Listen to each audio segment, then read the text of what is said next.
ছোট পর্দার জনপ্রিয় অভিনেত্রী তানজিন তিশা সম্প্রতি তার নাম ঘিরে চলছে চরম বিতর্ক।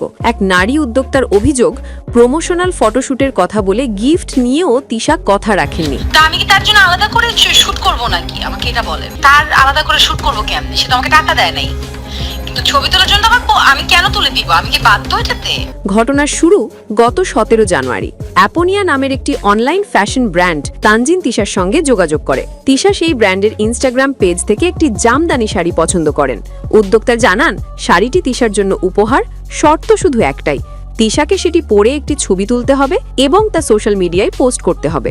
তিশা রাজি হন এবং শাড়িটি পাঠানো হয় তার ঠিকানায়। সেলিব্রিটি মানুষ, সে এই কাজটা কেন করবে? এখন সে রেসপন্সিবল, আর এরা তো সেলিব্রিটি মানুষ, এদের হাজার হাজার প্রোগ্রাম থাকে, যে কোনো একটা প্রোগ্রামে তার সে পড়লেই পারতো। এটা তার ইচ্ছার ব্যাপার ছিল, সদিচ্ছার ব্যাপার ছিল। কিন্তু এরপরই শুরু হয় নীরবতা। প্রায় 10 মাস কেটে গেলেও কোনো ফটোশুট বা প্রমোশন হয়নি। উদ্যোক্তা দাবি করছেন, তিশাকে বহুবার হোয়াটসঅ্যাপে, ইনস্টাগ্রামে, এমনকি ফোনেও যোগাযোগ করা হয়েছে, কিন্তু তিশা কোনো সাড়া দেননি। বিষয়টি নিয়ে উদ্যোক্তা মিডিয়াতে দেন স্ক্রিনশট ও ভয়েস রেকর্ড। সঙ্গে সঙ্গেই ভাইরাল হয়ে যায় অভিযোগ। সোশ্যাল মিডিয়ার শুরু হয় ব্যাপক আলোচনা ও সমালোচনা। এক পক্ষ বলছে, একজন তারকা হিসেবে এমন আচরণ একেবারেই মানায় না। অন্যদিকে তিশার ভক্তরা বলছেন, এটা নিছক ভুল বোঝাবুঝি। শেষ পর্যন্ত চুপ না থেকে নিজের অবস্থান জানালেন তানজিন তিশা। 21 অক্টোবর নিজের ফেসবুকে একটি পোস্ট দেন অভিনেত্রী। সেখানে তিনি হাস্যরসের ছলে লেখেন, গিফট নিয়ে হয়ে গেলাম প্রতারক। আর ফটোশুটি যদি করাতে চান, পারিশ্রমিক কই?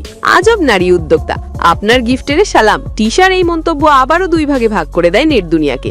কেউ বলছেন তিনি স্পষ্টভাষী, আবার কেউ বলছেন এমন মন্তব্য একজন গণমান্য শিল্পীর কাছ থেকে কাম্য নয়। এদিকে সব বিতর্ক পাশ কাটিয়ে তানজিন তিশা এখন ব্যস্ত শাকিব খানের বিপরীতে নতুন সিনেমা সোলজারের প্রস্তুতিতে। হয়তো এই সিনেমার মধ্য দিয়েই তিনি আবারও আলোচনার কেন্দ্রবিন্দুতে ফিরবেন ইতিবাচক কারণে।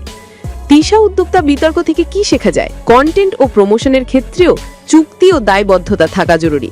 আপনি কি মনে করেন তিশা ঠিক করেছেন, নাকি উদ্যোক্তার অভিযোগ যথার্থ? নিজে কমেন্ট করে জানান আপনার মতামত। তা আমি কি তার জন্য আলাদা করে শুট করব নাকি? আমাকে এটা বলেন, তার আলাদা করে শুট করব কেমনে? সে তো আমাকে টাকা দেয় নাই, কিন্তু ছবি তোলার জন্য আমি কেন তুলে দিব? আমি কি বাধ্য এটাতে?